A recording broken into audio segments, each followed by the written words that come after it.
Okay, hello. Now, if you haven't, I think you should go back and have a look at our case facts video on the first tier tribunal following an appeal against the Section 13 rent increase by a tenant. And we've also had a look at the decision. We've looked at the process of the tribunal, and we've looked at the performance of the landlord and tenant.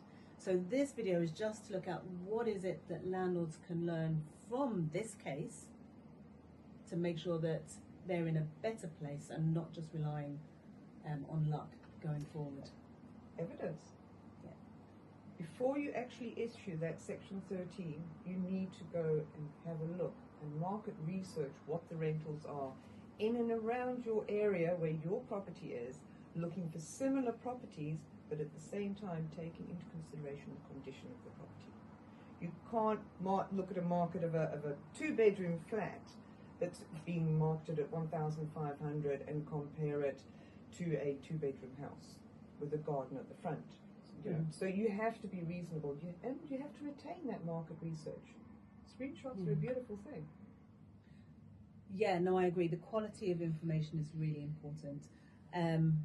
So you've mentioned there about finding other properties that are advertised. One of the lessons from this particular case was also that if you have actual rents, if you have actual achieved rents rather than just asking price rents, that adds weight as well. So if you've got tenancy agreements for anything that is similar, that all works really well. But the important bit is to have your evidence regarding the particular property, so to make sure that you have photographic evidence of the condition of your property. So if you've got inventory, inspection, all that sort of thing, and also images, details of any maintenance that's been carried out, improvements that have been made, but basically build up a full pack of this is the condition of this property, so that when you pull off a comparable property online, you can say, and you should say for each property, this is why I think my property is worth X amount more or X amount less than this property, because of it's got open fireplace, it's got real tiling, it's got a new extension, it's got what have you. So making sure that you have all of that, putting it together in a bundle. Now, if you work with an agent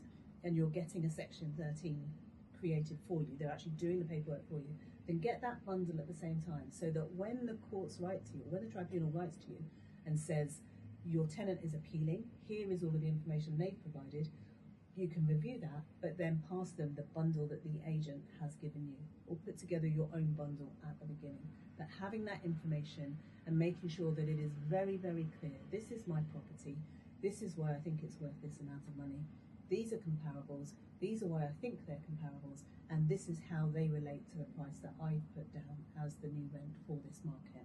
It will always be assessed against the point at which you raise the Section 13, so you don't need to worry about the market varies. Perfect.